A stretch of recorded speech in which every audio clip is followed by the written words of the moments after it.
Okay, ready to roll. Ajaya, we are now recording. Thank you so much, Roy.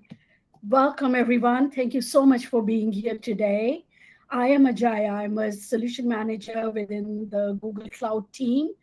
And my role here is to solve problems that customers may have with their data. Okay. Not that anyone has ever. We have a full half an hour to us. I would recommend get your choice of beverage for this time of the day or whenever you are listening, and let's get started.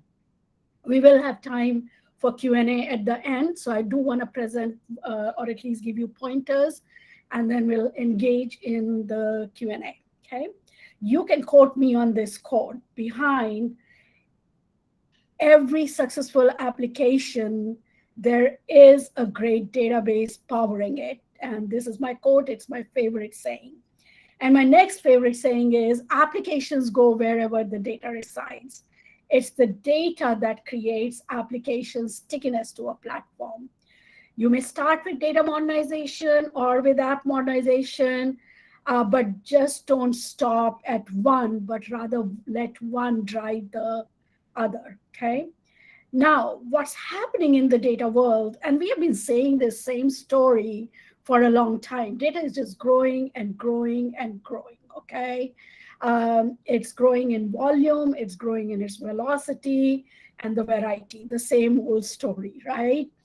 And now it's growing more with all the digital transformation that's happening, which is propelled by the COVID. Okay. I was looking at the fintech industry. It's one of the largest vertical segments that we have. It's handling 100 trillion transactions a day from around 20,000 financial institutions worldwide. And that's also unfortunately driving the rise in cybersecurity attacks. And there's a report from FBI around how that has increased. Now, that's a number we don't want where it is right now, and the directionally where the number is going. We are also seeing that customers are coming to cloud in different patterns. Some are coming just as is, for reducing their costs. So they're taking their existing databases, moving it as is. We call those homogeneous database migrations. And this could be your existing Oracles and SQL Server, or even in the open source world, your MySQL and PostgreSQL. So you bring it as is to cloud, run it in the compute, or you take it to the managed services. That's definitely one pattern that we are seeing. As customers get familiar with cloud, they then move on to the next step, and they say, I want to break away from these legacy databases and use a cloud native database. And that's another pattern. But really the pattern that has picked up within the last year is where customers are saying, we really want to try out a new business model. We know the power of cloud. We know the power of the Google Cloud native databases, and we want to transform our customer experience. We have solutions for all these three customer journeys. There's migration solution that will help you migrate your databases. There's modernization solutions that will help you do a heterogeneous database modernization for example, from MySQL to Spanner or Oracle to Spanner. And then really what today's focus in my talk will be on transformation, where the customers are trying to redesign their business models. Okay, so I lost something here. Let me turn off that. Sorry.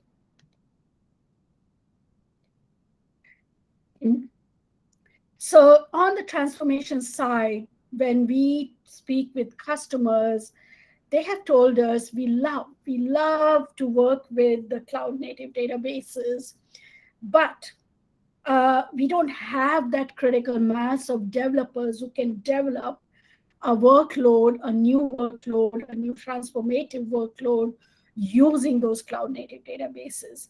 And yes, our migration cycles are long because it's not just flipping the switch over the database. We got to look at the application ecosystem. We got to test it. We got to certify it. We got to make sure our compliances are all there. So this becomes like kind of a 9 to 12 month cycle, right? And then it's like, what can we do to have something quicker? So they asked us for help, and yes, indeed, we gave help. So this is the build with Google solution from Google Cloud. Basically, in this solution, we are giving you the building blocks. So think of it like if you were building a next generation spaceship. You can build it with the smallest brick, the smallest block from Lego or anyone else, right? And you will get there. It will be a slow journey. You will have some fallbacks. You will have some risk to undertake, but eventually you'll get there. But what if you got some pre built wings of that spaceship or engine or the nose? And these pre built hardened components you could use as is, you could customize them per your specifications. That will help you build that spaceship faster, right? It will accelerate your journey there. And also because these pre-built components are from a vendor like Google, it will mitigate your risk because these are hardened, these are tested blocks. Now think of a database application instead of the next generation spaceship. Every database application has need to ingest data, then it has a need to make sure the data is secure. It has a need to process the data.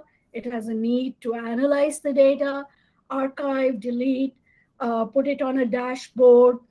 Those are like common data services that every application, every database application needs. And what happens today is that as customers start building, they have to build all of that. And this is what Build with Google is doing. It's handing over those pre-built blocks to the customers so that they can accelerate their journey to the cloud. Okay. So in that, our first use case has been how to build a payments gateway, and we'll go over what a payments gateway is. And we'll look at the architecture for that. But basically, this was a request from our retail customers. One of the common problems of a retail customer is the abandonment of the cart. And I've been guilty of that as much as anyone else when I have to give my credit card information and my address 25 clicks. I'm like, oh, forget it. I'm not going to buy from here. 70% of the customers abandon their cart at checkout. And this is true for the brick stores as well as online stores. And if you go and talk to any retailer, they will give you the exact dollar amount that it costs them. Okay. So that's a pure retail problem. But then that problem also extends into the financial sectors where the traditional banks are looking for the next million customers. And they're coming to Google, and we have only just a few to say apps with billions of customers using them. And they're looking for some new applications that will get hold the attention of those millennial customers, make them loyal customers while being compliant. Okay, compliance is a very, very important thing in financial industry. So our payments gateway use case has a proven reference architecture that's been built on top of the learnings from our own Google Payments. If you have ever been a customer of Google, whether Google Play, YouTube, or a cloud subscription, any financial transaction that you would have done with Google runs on that Google Payments platform. So we have gone and learned from that and incorporated those learnings in that reference architecture and make sure that we share it with the customer using the Google Cloud technologies that like Spanner. Now, this Google payment handles hundreds of millions of transactions. It runs in 200 plus countries around the world, handling multiple currencies, doing compliance across all these countries. So financial reporting, compliance reporting, treasury reporting, currency hedging, all of that. Now, we have taken a small component of it, and I'll go over that in a short while with all of you. The next use case is basically our data fabric. By the way, the payments gateway reference architecture is available today, the version 1 of it. For version 2, we are doing more work, pulling together the data abstraction layer, also double clicking into the risk management system, and also putting some blueprints. So we'll go over those shortly.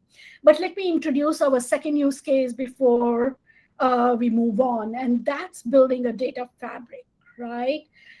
So a lot of banks, as they are trying to implement the open banking standards, they need to move fast, right?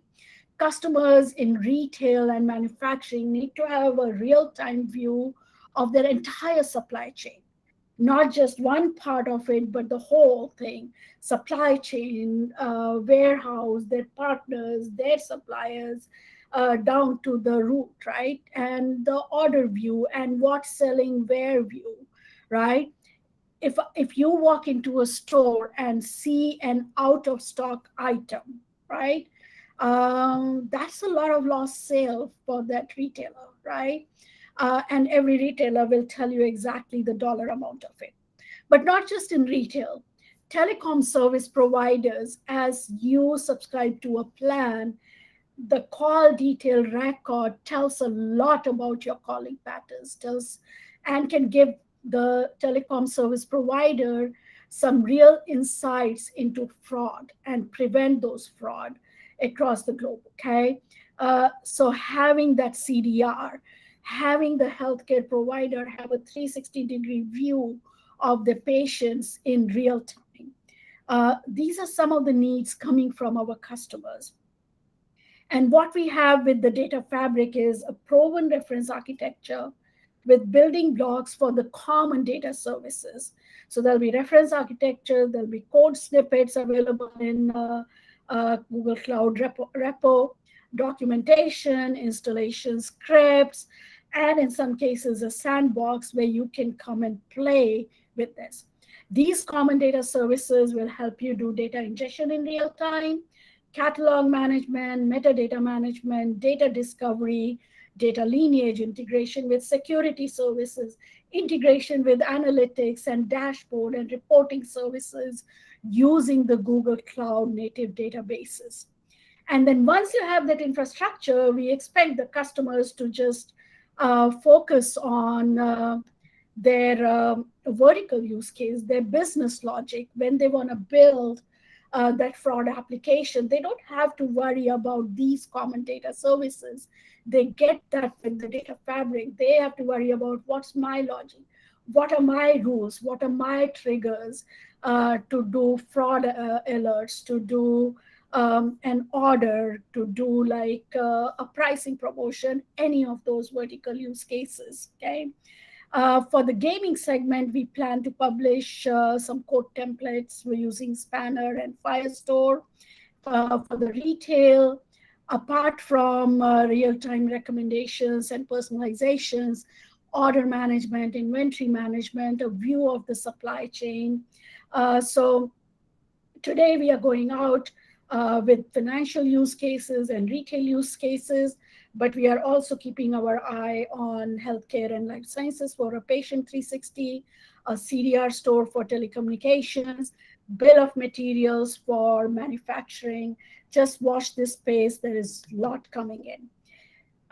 Let me move on to the payments gateway. For those of you who have used payments, any credit card, debit card, it gets acquired. You may be doing it at a point of sale terminal. It will get acquired, and then processing happens, and then it gets handed over to a payments processor, which will then work with the payer bank and payee bank to settle that transaction. So there are a lot of components behind this which make this happen. And things like when you acquire the transaction, the very first thing we do is to encrypt it because it has your PII, right? You don't want to show that credit card in real time. And then you would have some orchestration services. You will be provisioning the users, verifying the users. The payment management system will be going deeper into the payment transaction. It will be doing some risk assessment in real time, whether to approve the transaction or deny it or maybe cap it, right? Based on your profile. All of this is happening and getting stored in a secure data storage, which is PCI compliant before it gets handed over to the payment processor. Okay. So between these two vertical lines, everything in between is the scope of a payments gateway for which we have put together the reference architecture for you to use it with deep technical documentation. In this reference architecture, we are using GKE for all the application services, and we are using Cloud Spanner for all your database needs because, as you will see, the tenets that we had for this design around security, around availability, around consistency, the only product in cloud that could meet it was Cloud Spanner. So talking about design tenets, what we had was first and foremost, it was the PCI compliance, sorry. And basically, it was to maintain the secure network, maintain the cardholder data, right? Monitor it, who's accessing what, log it, and audit it. But apart from security itself, it also needs to be highly available because you need access to your money at all times. And your transaction needs to have total integrity, right? If you are doing a transaction for $40, it better not be 40.0001. Okay. And then have performance, and not only performance, but performance at scale, the throughput and the latency. Okay. And then the manageability aspects, the backup and the restore verification and the disaster recovery. And it should be able to scale up and down as your scale increases or you go through a quiet period, right? All of that. So Cloud Spanner was the only database that we could find which met all of those design tenets. It gave us security and compliance out of the box, DLP, ANSI SQL, a very, very strong external consistency, scale of petabytes of database with performance, distributed, strong consistency, very simple administration, online schema changes, 5 nines availability with the architecture that I'm sure you have heard about. RPO equals 0. In a financial, in any of these transactional industry, you cannot lose any data, okay? And failure recovery. So, and on a global scale, right, with multi-regions. On the security and compliance side, the shared responsibility model, very well documented on our website. For PCI DSS, how do you isolate the data? How do you encrypt at rest and in transit? How do you manage your keys with KMS and HSM? How do you do logging? Who is doing what? And audit and monitor and do the PCI DSS compliant templates. Spanner integrates with IAM for fine-grained access. It integrates with VPCSC to achieve isolation of cardholder data. It encrypts the data. You can manage your keys with the CMAC and also audit logging and monitoring. I'm going a little bit faster, keeping an eye on the time. There are PCI DSS blueprints available today for PCI on GKE and Anthos, and Spanner is coming very soon. You will see it announced. On the scale and availability, I want to point out the auto scaling that Spanner has.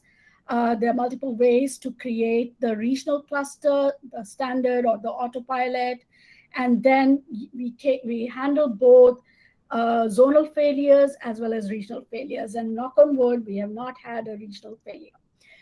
Same thing with Spanner, with autoscaler and multi-region configuration and replication and DR.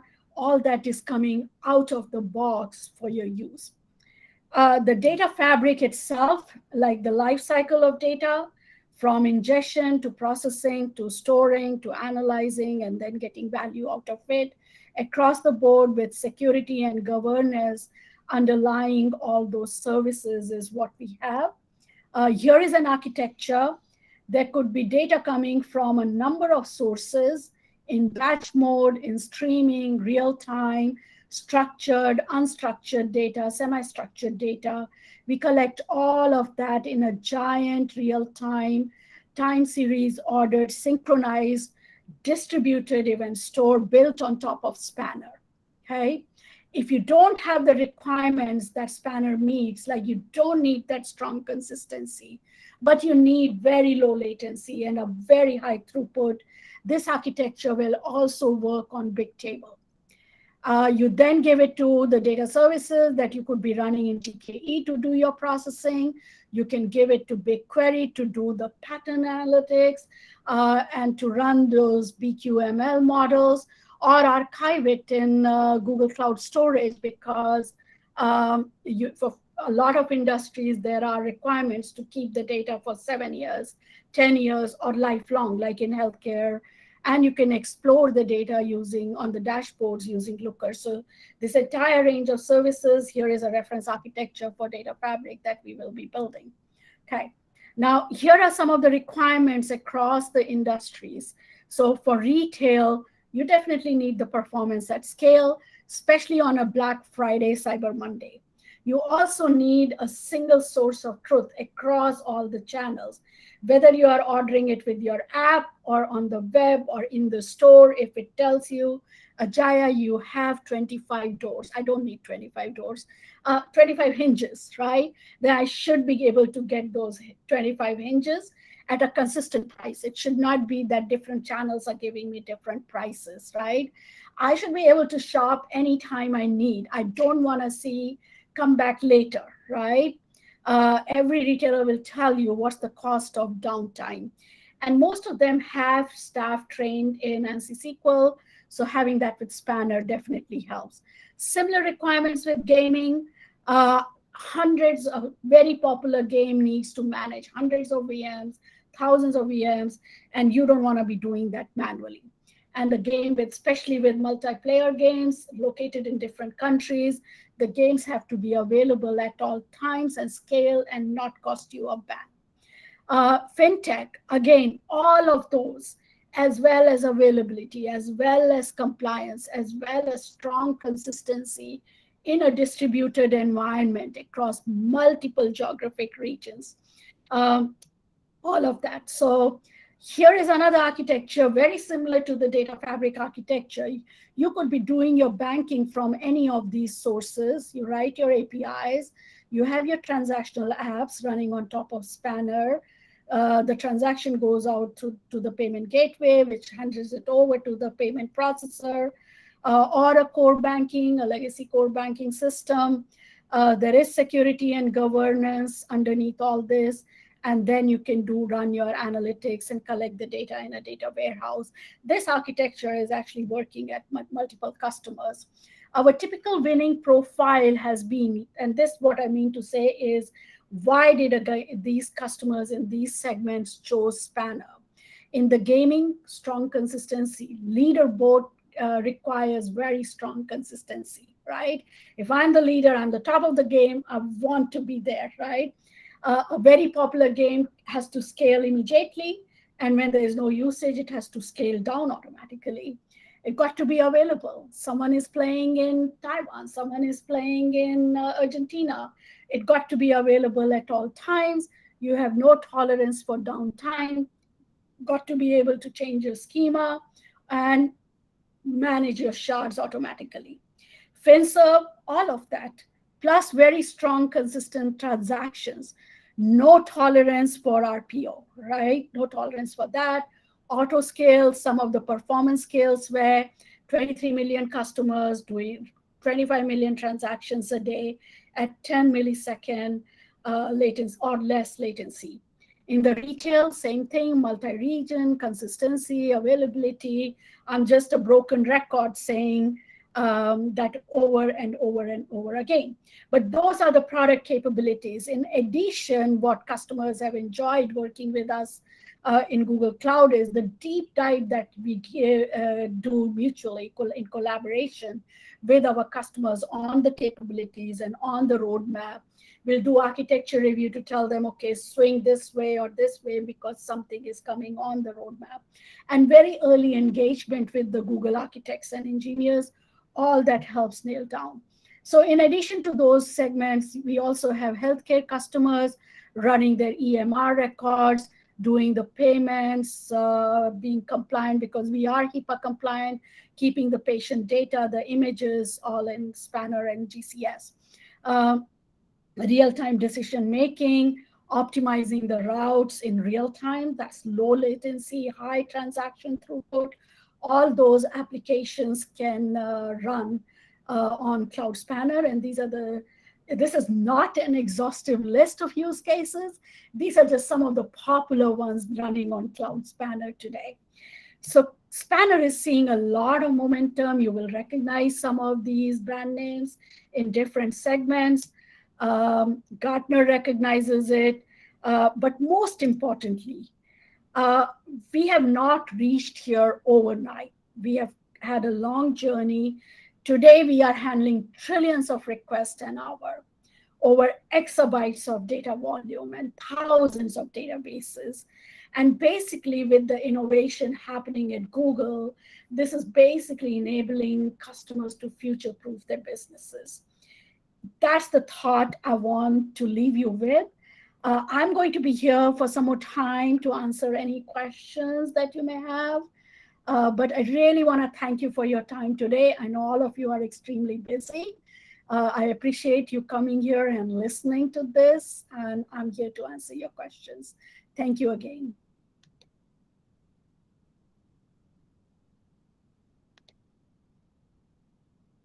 And in order to ask a question, you can either raise your hand and I'll call you out, or you can unmute and ask away. And if nothing is there, then Roy will be happy to give us all some time back. Yes. I'll give it a few seconds just to see if anyone's going to ask a question, and if not, I will end the recording.